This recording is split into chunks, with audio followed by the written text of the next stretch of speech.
โอ้ผู้นั้นแหละเอ้ยหน่อยนะชื่อแล้วก็ชื่อดีป่ะโอ้เอ้ยเราก็งามเลยเพื่อนเลยอยู่ไก่เนาะอายกล้องเอ้ยนะผู้ใดมากกันชาวบ้านมาจี้ปลาโลดีนะงามแน่ในสาวบ้านนายกมีทุกคนเลย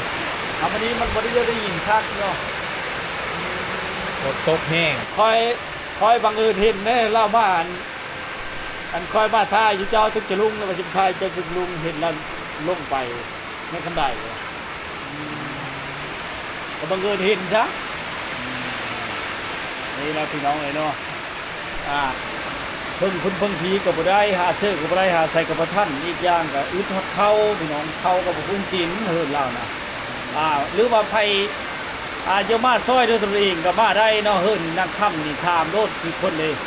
เป็นพิการอยู่บ้านนายุ่มเมืองวิลาบุรีแข่งสตรีจะมาโดยตัวเองก็ได้ทุกคนเลยถึงแล้วทุกคนเนาะขนมเฮาซื้อเองขนมเขาก็ดีใจนะที่มีคนซอยเหลือแล้วเนาะมันเป็นนายตุนตนสงสารคุณรู้เห็นคลิปนี้ก็ช่วยคุณไลค์คุณแชร์เอาบุญน้ำกันพี่น้องช่วยเหลือเล่าเนี่ยช่วยเหลือชีวิตด้านนี้นะคือว้าวแหละเขานะเขาก็อึดทุกคนเฮิร์นชุมล่าเนาะน้ำท่วมบ่พ่อไปหาเงินพ่อเราเนี่ยแม่นบอกนี่นะพ่อเราเนี่ยไปหาเงินทุกคนคือเห็นเนาะด้านนี้ความหวังก็ยังได้ลดเข็นรถอย่างนี้นะก็เข็นสามปีบอกว่า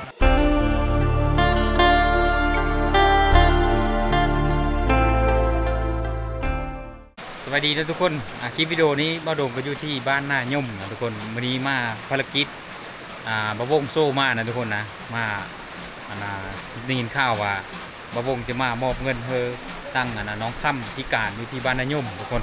เดี๋ยวไปติดตามแล้วส้มเบิ้งบรรยากาศไปพร้อมๆเดี๋ยวทุกคนเลยดีน้องสาวจะดูเพิ่มฝนตกตอนนี้ก็ยังจะไปดิ้นอยู่ฝนตกอยู่ไปดิ้นเลยอาชีพนั่นเลยเจ้าน่ะฮะติ๊กว่าไอ้เพื่อนเนี่ยมาดินเธอจะอยู่นี่บ่อ๋อบ่เป็นเพื่ออยู่นี่บ่เฮิร์นคือแคมซี่เนาะเฮิร์นเนาะคักเนาะน้ำนี่เนาะใส่น้ำย่างสบายเลยเฮิร์นคือแคมซี่นี่อันนี้เป็นซี่น้อยเลยทุกคนเลยเป็นซี่น้อยนะตอนน้ำท่วมเลยขึ้นฮอดปีละลวดมาเลยทุกคนเลยขึ้นฮอดหัวคันไดไปเลยตอนน้ำท่วมนะฮอดคันไดพี่บอฮอดปีเลยเนาะนี่เพิ่นนี่สูงเติบแล้วประมาณ2 เมตรเลยทุกคน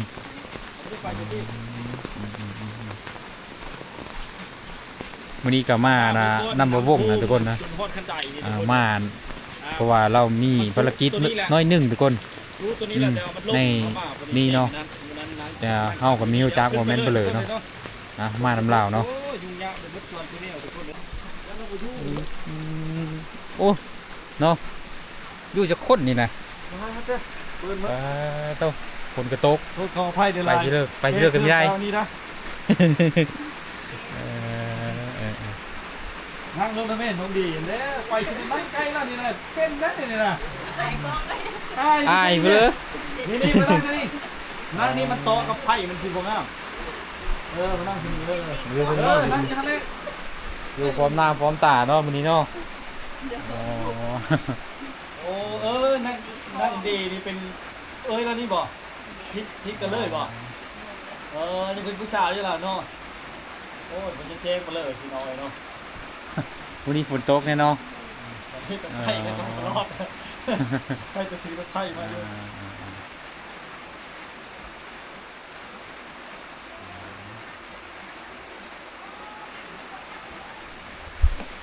ชาวก้อนเด้อนี่ให้จักใจนี่นะขนมเด้อจักใจนั่นน่ะมันมีพี่น้องฝากเงินมาเงินน้ำใจเล็กๆน้อยๆจำนวน200,000 กีบเนาะสาวเผาเนาะก็บอกว่าอยู่ทั้งเลยนะเพิ่นฝากมาให้จักใจเพิ่นก็อยากช่วยเหลือและช่วยช่วยได้แม่ไล่ชนะแล้วก็อันนั้นมาช่วยน้องค่ำนี่แหละดีใจพ่อน้องค่ำถึงมันสิบลาไปเลยเข้าก็ดีใจนะเข้าก็เอามาช่วยพี่น้องขนมเขาซื้อเองเด้อขนมเนี่ย เฮาก็ให้จักใจเนาะอ่า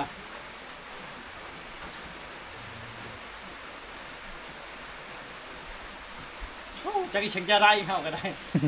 ฝนกระตกมามื้อนี้ ฝนกระตก โอ้ตกดีขนาดกันมันตกแห้งนี่น้ำท่วมแล้วได้นี่เนาะอ๋ออ๋อ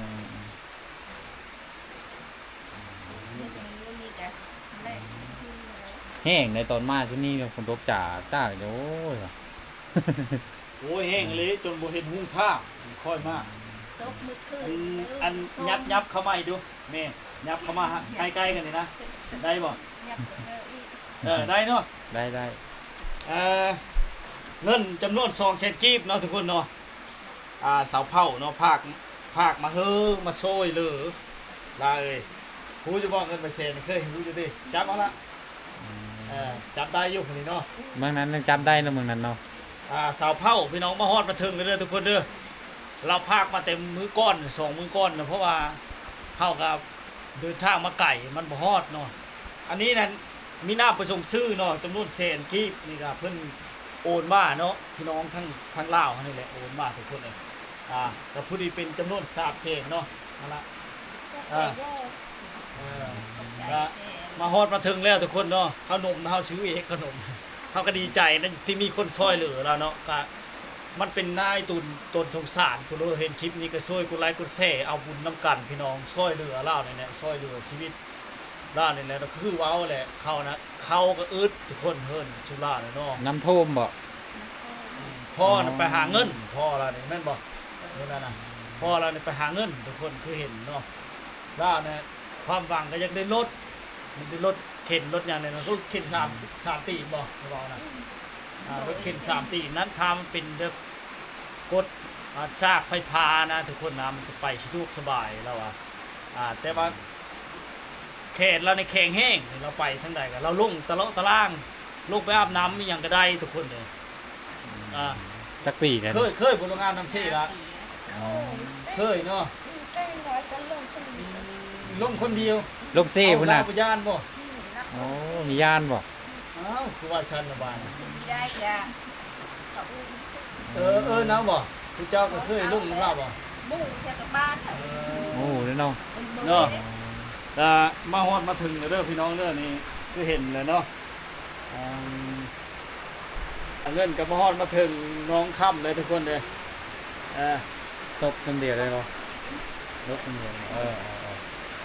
ขอบใจเด้อแค่เป็นเลยนะมีคำนะมีแห้งเลยทางคนดีทำของหนูเลย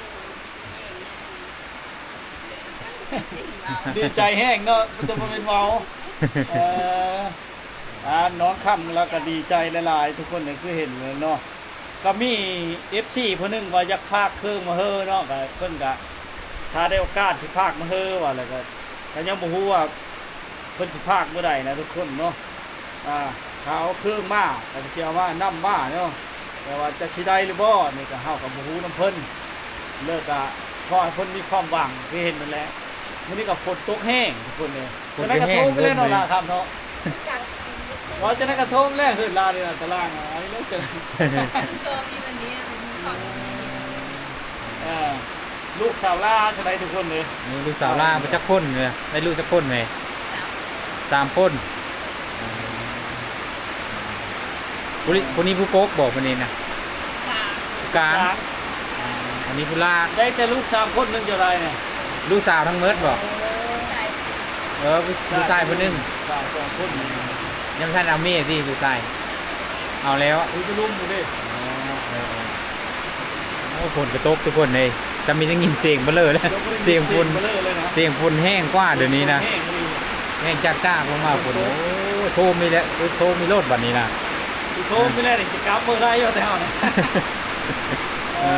นั่นเป็นน้ำท่วมทางไหมน้ำท่วมทางกินแล้วขนมกินได้ที่ขนมรุ่นไปเนี่ยคนโต๊ะเค้นมาไปหานเดี๋ยวก็โอ้ยซื้อในบ้านไอ้นี่มันเกินแล้วซื้อไปตลาดไรโต๊ะแห้งนี่กลับมาเลยอ่ะเลยได้โอกาสมาทุกคนอย่างนี้นะเนาะดังที่พี่น้องเห็นมาแหละลาบก็ได้ดูตัวสงสารหลายเราไปในส่วนสงสารทุกคนเลยมือล่านี่แบบเอาชื่อเลยไรเวลามือล่ะได้เนาะเด้อขอจับไปเลยเด้อ มันจะเป็นแบบนี้เนาะแต่มันจับก็ยังได้อยังนั่นล่ะเนาะจับอยู่เนาะจับกำมือดูได้อยู่กำอย่างเนาะ ทำให้ไปสองเบิ้งนะ ทำอิฐเนี่ยคือว่าเจ้าเอามาติดนี่เลยป่ะติดเลยเนาะแล้วมันกลับมาพอดีตรงนี้กำได้อยู่ได้ทุกคนเลยคือว่าที่รถได้นะผู้เดียวตาได้รถไฟฟ้า3 ปีนี่เนาะคุณเจ้าว่าเนาะพอได้ไปเห็นไปในบ้านนี่อย่างก็แม่ไปนั่งเนี่ยทุกคนเราก็ได้ไม่เลิกครับกูเลยเห็นคลิปนี้ก็ช่วยกดไลค์กดแชร์เอาบุญน้ำตาลทุกคนช่วยเหลือเพื่อนมนุษย์ด้วยกันช่วยเหลือสังคมเนาะเอามาเห็นก็ได้ดูถูกสงสารร้ายแต่คือเบาอะไรทุ่มห้อนบ่ร้ายทุ่มห้อนบ่มีแนวช่วยเนาะท้ายทำลงไปแบบท้ายทอดจะให้ผู้ใหญ่ใจบุญจะให้ผู้ที่ยักษ์ช่วยเหลือช่วยแล้วทุกคนเนาะจะให้เข้าใจในนั้นเนาะเฮากับบ่มีเลยเผยแพร่ออกไปมีผู้ศรัทธามีกำลังทรัพย์ที่หลายเนาะก็เฮ็ดให้มันได้มีเป็นดีแต่ซอยแล้วทุกคนเลยเนาะผู้เบานั่นแหละเพิ่งผีกับบ่ได้หาเสื้อกับบ่ได้หาใส่กับบ่ทันอีกอย่างก็อึดฮอดเข้าพี่น้องเข้ากับบ่คุ้นกินเฮิ่นแล้วนะหรือว่าไผจะมาซอยด้วยตัวเองก็มาได้เนาะเฮิ่นนักค่ำนี่ถามโลดทุกคนเลยเป็นพิการอยู่บ้านนายุ่มเมืองวิลาบุรีแข่งสตรีจะมาโดยตัวเองก็ได้ทุกคนเลยแต่ว่าช่วงนี้ก็จะยากแน่เพราะว่าฝนตกเลยให้เธอนำยูทูบแบบลัดทางอย่างต่างๆเนาะมาจากเมืองวิลาบุรีมาพี่กา39 หรือ 40 กิโลนี่แหละทุกคนมาฮอดบ้านเรานี่เนาะสิประมาณบ้านนาอะไรทุกคนมันต่อเดียวเนาะบ้านน้องพอดบ้านน้องคำนี่ต่อเดียวทุกคนเนาะเป็นพิการแต่เกิดแต่กำเนิดมาแล้วนะแต่เกิดมาก็เป็นเลยทุกคนเลยเพชรเลยเนาะเอาไว้น้ำแม่ลากก็ได้เงินน่ะลากเยอะไว้เองก็เยอะไว้เองก็แล้วแต่เด้อมาฮอดมาถึงนี่แล้วแต่ว่าล่านี่สลาดลักเล็บนี่ทุกคนหูฮอดไปเงินคือจะเห็นรู้อยู่เนาะหูใดหูจักเลยล่ะไปดินเขาเอาเงินไปดินไปยังกะเอาเงินเนาะไปดินน้ำมูอยู่เนาะ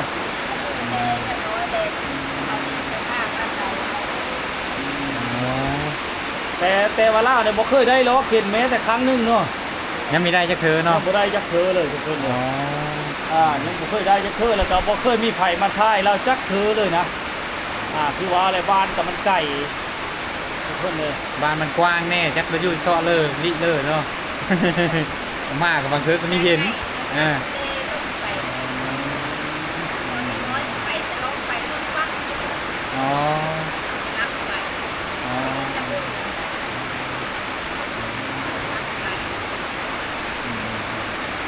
ประหอนมาถึงเรื่องกาซิมีชั้นนี้แล้วพี่น้องเลยเดียวติดตามพี่ต่อไปเนาะที่มีในเรื่องก็ช่วยกดไลค์กดแชร์ช่วยโดยสังคมพี่น้องเลยเนาะเพื่อให้ผู้ใหญ่ใจบุญได้เบิ้งได้เห็นได้ส้มจากช่วยเรือเนาะติดต่อมาทั้งเบาบุญก็ได้เบาดวงบ้านหน้าก็ได้ครับก็เลยจะช่วยเรือเนาะไม่ได้เบาถึงค่าน้ำมันกับมันทุกคนเลยแต่มีผู้ซอยเล่าเฮาก็ดีใจเลยเฮายินดีเป็นสะพานบุญให้ยินดีมากทุกคนเลยหรือว่ามันมีบัญชีลานเล่าแม่นบอกบัญชีลานที่เจ้าบอกคนนึงจงมาคอยไม่มีผู้โอนเขาพอผ่านเฮาก็ได้บ่เป็นอย่างก็แต่ผ่านเฮาก็ไม่ได้เอาอย่างนั้นก็ได้ไล่ถึงน้ำมันลดคะแนนเราได้เด้อจะให้เข้าใจในนั้นเลยทุกคนเลยเฮามักก้มใส่มักเกิดเผยนะทุกคนนะชิบี้ชั้นนี้เลยนะทุกคนนะเดี๋ยวพี่หน้าพบพอกันไหมเนาะขอบใจเวลาที่สบายเวลามีความมันตาครับทุกคนก็คนกระตกแห้งมันกระตกจะได้ยินประใดทุกคนเลยคนตกแห้งทุกคนเลยเนาะตัวจะลงลิ้นผู้เดียวเด้อมาเด้อจะลงลิ้นผู้เดียวเนี่ยฝนตกน้ำซีละลายเด้อเพิ่นลงไปลอยน้ำโอ้ร้อยพันน้ำดูอ๋อตัวสุขภาพเราตัวนั้นมันสุขสบายได้ละอันบอกโอ้ผู้นั้นเลยเนาะนะชื่อเราก็ชื่อดีป่ะโอ้เราก็งามเพื่อนเลย อยู่ไก่เนาะอายกล้องเอ้ย กู นะ ได้กูได้มากกับชาวบ้านมาจี้ปลาโลดอีกนะงามไม่ได้ได้สาวบ้านอายุอยู่ทุกคนเลยวันนี้มันบริเวณได้ยินคักเนาะ ฝนตกแห้งมื้อนี้ มาเมื่อก่อนน่ะเห็นอยุบแบบๆเลยเจ้าน่ะเห็นแบบ ตอนน้ำท่วมไปเก็บที่ล้อบ่ไม่ไปอะตึกป่า ๆ ตึกป่าอยู่นี่ ตึกจะลุ่มตึกป่า อ๋อ ก็พอได้กินอยู่เวลาบ่ได้ อย่าบอกปลาลายอยู่น้ำซีน้อยปลาลาย ได้ ดี กิน กว่า คักทุกคนเลย จักปีเลยน้องนะฮะ21 21 ปีเฮ็ดจบแล้ว เฮ้ยจบแล้วฮะ จบ2 ปีแล้ว 2 ปีแล้ว บ่ได้ไปต่อใช่ป่ะจ๊ะฮะบ่มีถึงบ่มีฮอดเลยบ่ได้ไปเลย ไปนี่ได้ไปอยู่บ่ไปหังกะมาบ่อ๋อมาในปีนึงแหละจะเข้าไปเอ็นที่เลิศ ไปเฮ็ดงานนี่ใช่ ฮะไปไทย ไทย โอ้สาวกรุงเทพพุ่น ดาวกรุงเทพเด้อพี่น้อง เอ ไปเฮ็ดงานนี่พุ่นน่ะ เดบ้าน เป็นแม่บ้านพี่น้องเนาะน้องดีเราเคยไปเฮ็ดงานอยู่ไทยเลยพี่น้องเฮ็ดจบม .7 บ่จบม .7 แล้วบ่ได้ไปต่อนี่ใช่เลย แล้วขึ้นห้อนนี่แหละเนาะ แม่ถึงฮอดมาแล้วทุกคนเลย ครอบครัวขาดเกิน เลย แน่นะ อาศัยซอยวิบ้านไปเฮิรนนำมีแม่นี่แหละเนาะผู้เดียวเพื่อผัดอยู่น้ำน้องนี่บ่พี่น้องน้องดีเนาะขนาดยังโชดพี่น้อย สูดอยู่บ่ล่ะ แม่ระบาดยังโชดระบาด บ่ไปซื้อ แล้ว มีโชดอยู่แล้วแหละ โชดนี่แหละพี่น้องที่เห็นเนาะคนกระตกเล่าเว้ากระเว้าค่อยๆบ่ค่อยได้ยินคักเลย จะมีแต่เสียงสังกะสีนี่แหละ นี่เป็นเสียงจังกะชีคนตกเป็นจังกะชีบักแห้ง ฝนตกแห้งกะละนั่นก็จ้าอยู่ผมนะ ๆดีใจจะได้นะเขามานี่แหละฮะดีใจ เมื่อก่อนนั้นคอยบังเอิญเห็นแม่เล่ามาอันคอยมาท่าอยู่เจ้าตึกจะลุงแล้วมาจิบทายเจ้าตึกลุงเห็นแล้วลงไปในคันไดเลยก็บังเอิญเห็นซะนี่เราพี่น้องเลยเนาะมาท่ายกับโมเมนต์มาท่ายละลาได้มาเห็นผู้สาวพร้อมมันนี่ก็ได้ล่ะยังผู้สาวพี่น้องเห็นผมเนาะ ที่เพิ่นคิดกันพี่น้องบ่ได้คือจะไปว่าไทยนะฮะเป็นยังบ่มีถึงเงินเฮ็ดบัตรไปบ่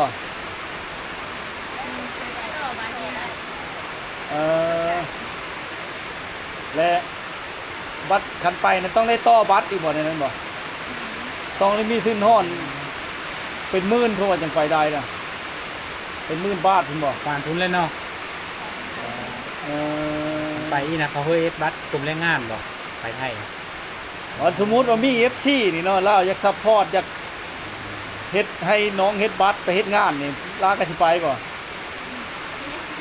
ยังมีรู้ ยังบ่ฮู้มันไกลโพดโอ้อยู่บ้านพี่มันไกล อยู่บ้านเนาะ คือแถวซีโน่แถวเซปูนบ่ได้เนาะเพื่อสิออกไปก็ไม่ง่ายเนาะแม่นความเราเลยพี่น้องเลยครับบ่มีผู้อยู่นำเขาแม่แน่บ่นั่นบ่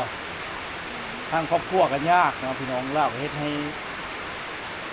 สิบ่ได้ไปทุกคนเลย ชื่อนั่นเลยแหละเดีย น้องดี น้องเดียดี ดีประชาพุทธไทยอื่นดี ดี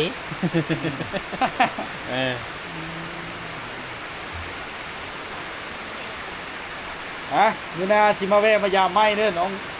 ครับเด้อน้องดีเด้อแม่เด้อแล้วก็จะดีมีแห้งและโอกาสหน้าพุ่นแหละมาอีกครับนี่ผู้ใหญ่ใจบุญหรือว่านั่นก็สิได้มาแวะมายามอยู่คันตาไปมาทางนี้เนาะ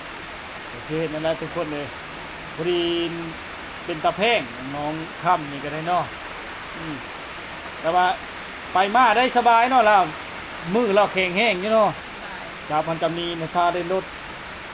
ล่าจะได้รถอันไฟท้านั่นทุกคนเนี่ยรถอันแบบ3 ปีนะทุกคนนะ3 ล้อเนาะคือเนาะ3 ปีน3 ล้อซากอันมันจะที่ไปสบายมันดิดไปเพื่อนเราน่าจะได้ทุกคนเนี่ยที่ว่าเนี่ยเนาะล้อเข็นยังไม่ได้ก็ได้ล้อเข็นเก่าเนาะเอาได้ล้อเข็นกันถ้ามีผู้ช่วยเอาแล้วเนาะสมีแหละเดี๋ยวบุญนามาพบพอกันไหมพี่น้องเลยครับก็เด้อน้องดีเด้อน้องขับเด้อคนกระทบก่อน